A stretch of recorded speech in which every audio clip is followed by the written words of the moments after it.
दोस्तों, स्वागत है हमारे YouTube चैनल में। मेरा नाम है आशीष और आज मैं आप लोगों को NCERT क्लास 9th का मैथ का चैप्टर 13 का प्रश्नावली 13.6 का उदाहरण बताने वाला हूं। तो चलिए स्टार्ट करते हैं। उदाहरण नंबर 13 क्या कहता है, किसी मंदिर के खंभे बेलनाकार है। यदि प्रत्येक खंभे का आधार 20 cm त्रिज्या वाला वृत्त है और ऊंचाई 10 मीटर है, तो ऐसे 14 खंभे बनाने में कितने कंक्रीट की आवश्यकता होगी। प्रश्न क्या कहता है कि एक मंदिर का खंभा है, किस आकार का, बेलनाकार है। देखिए क्या कहता है प्रश्न में कि एक मंदिर का खंभा बेलनाकार है। क्या कहता है सो सुनिए। एक मंदिर का खंभा है, बेलनाकार है, इस आकार का एक मंदिर का खंभा है, ठीक है। यदि प्रत्येक खंभे का आधार का त्रिज्या कितना है, 20 cm। इसका त्रिज्या कितना दिया गया है, आर का मान 20 cm। इसका त्रिज्या कितना कहता है, आर का मान 20 cm। इसका त्रिज्या है 20 cm है, ठीक है। और ऊंचाई 10 मीटर में है।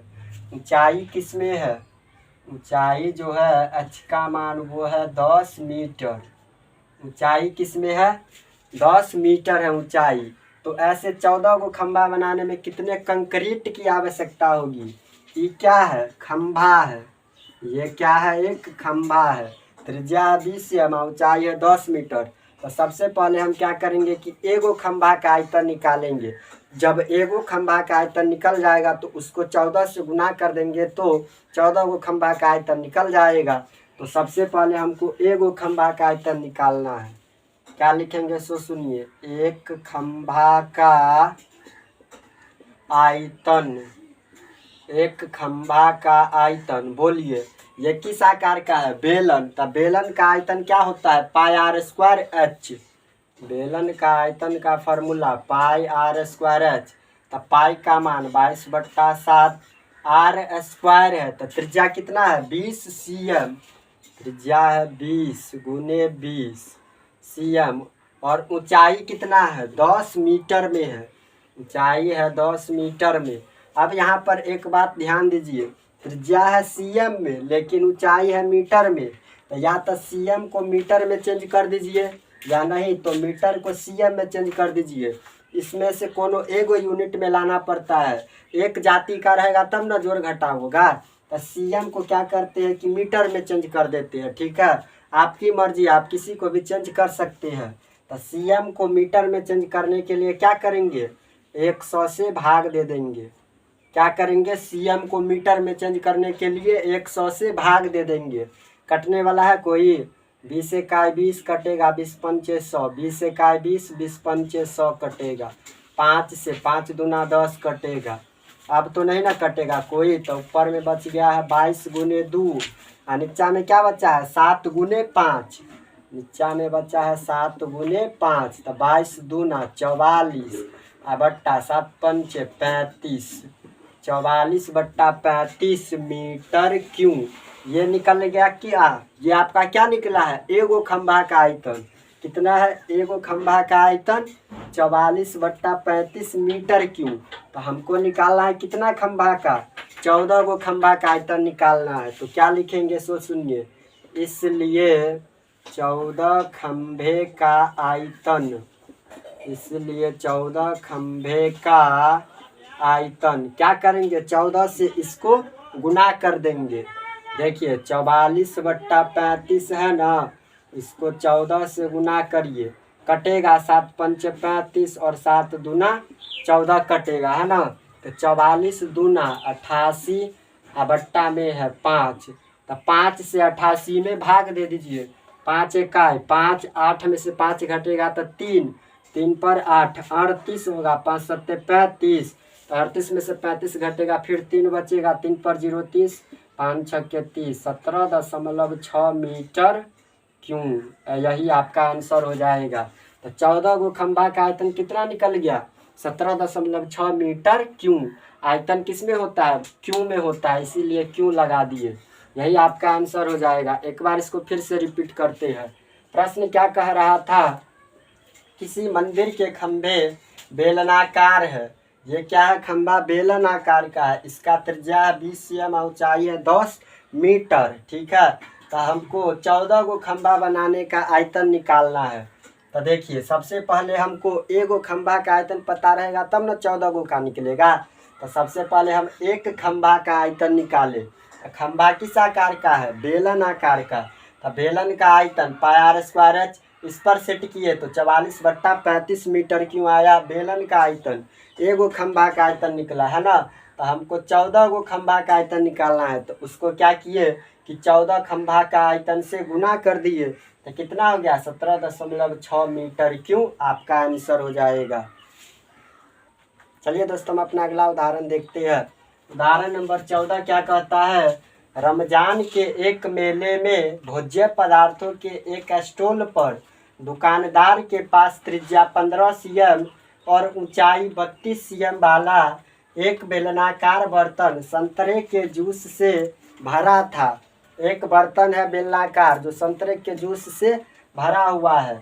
इस जूस को 3 cm त्रिज्या और 8 cm ऊंचाई वाले बेलनाकार गिलास में भरकर 3 रुपया प्रति गिलास की दर से बेचा जाता है। तो पूरा जूस बेचने पर दुकानदार को कुल कितना रुपया प्राप्त होगा। प्रश्न क्या कहता है कि रमजान के मेले में एक बेलनाकार जूस वाला था।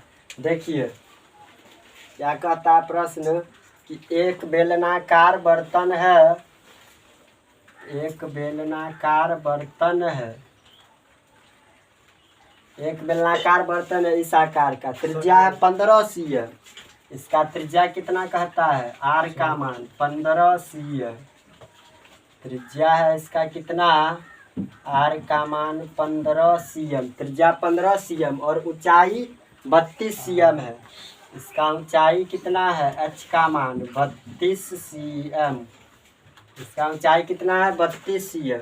यह है बड़का बर्तन, इसमें जूस भरा हुआ है। ठीक है पूरा। एगो है कन छोटका गिलास, उससे इसमें गिलास डाल करके जूस बेचा जाता है। छोटका गिलास यहाँ पर बनाते हैं। देखिए एगो है गिलास जो कैसा रहता है, गिलास बेलनाकार। एगो है छोटका गिलास इस आकार का। ठीक है, इसका छोटका गिलास का त्रिज्या कितना है, 3 cm। छोटका गिलास का त्रिज्या कितना है, आर का मान 3 cm है। ठीक है, छोटका गिलास का त्रिज्या है 3 cm और इसका ऊंचाई कितना है, एच का मान 8 cm। इसका ऊंचाई कितना है, 8 cm। इसको समझिए, एक बड़का बर्तन है बेलनाकार, इसमें जूस भरा हुआ है। ठीक, इसमें ये छोटका गिलास डुबा करके जूस बेचा जाता है। तो हमको निकालना है कि 3 रुपया प्रति गिलास की दर से जब जूस बेचेगा तो उसको दुकानदार को कितना रुपया लागत आएगा। तो क्या करेंगे सो सुनिए। सबसे पहले लिखेंगे गिलास की संख्या बराबर बड़ा बर्तन का आयतन। गिलास की संख्या बराबर बड़ा बर्तन का आयतन बट्टा में गिलास का आयतन। बड़ा बर्तन का आयतन बट्टा गिलास का आयतन। ये क्या लिखे हैं, गिलास की संख्या, कितना बार गिलास बेचा, तो बड़ा बर्तन का आयतन। ई में जो बड़का बर्तन में जूस भरा है उसका आयतन, ये जो छोटका गिलास जिससे जूस निकाला जाता है उसका आयतन। तो इसका आयतन से इसके आयतन में क्या करना पड़ेगा, भाग देना पड़ेगा। तो गिलास की संख्या निकल जाएगा। देखिए बड़ा बर्तन कैसा है, बेलनाकार है, तो बेलन का आयतन क्या होता है, πr²h बट्टा गिलास का आयतन। गिलास भी कैसा है, बेलनाकार ही है, तो बेलन का आयतन πr²h होता है। πr²h, पाई से पाई कट जाएगा। r² से r² क्यों नहीं काटे, क्योंकि इसका आर है 15 cm और इसका आर है 3 cm। इसका ऊंचाई 32 cm है, इसका ऊंचाई है 8 cm। अलग अलग है इसीलिए नहीं कटेगा। तो यहाँ पर देखिए बड़ा r² है ना, r²h, तो ये बड़का बर्तन का आयतन है।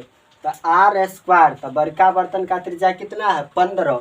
तो 15 गुने 15 गुने h, ऊंचाई कितना है बड़का बर्तन का, 32 cm।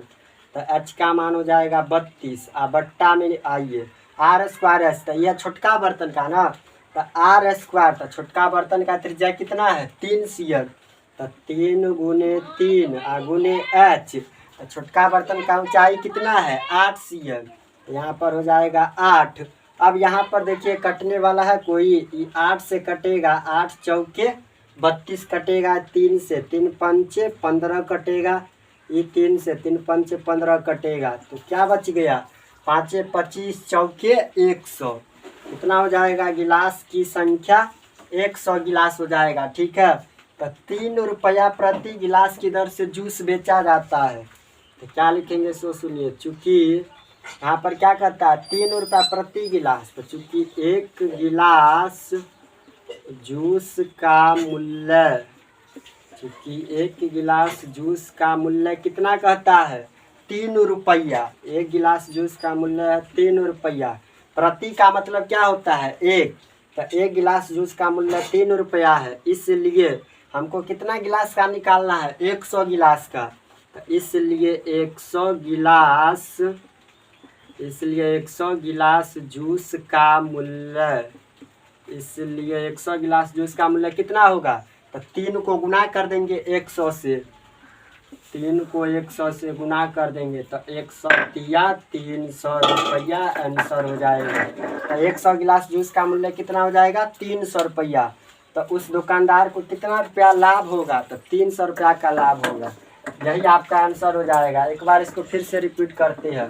क्या कह रहा था प्रश्न कि रमजान के एक मेले में एगो बड़का बर्तन है आ एगो छोटका बर्तन है। ठीक है, ये बड़का बर्तन में जूस भरा हुआ है, आई छोटका गिलास से इसको जूस को निकाल कर बेचा जाता है।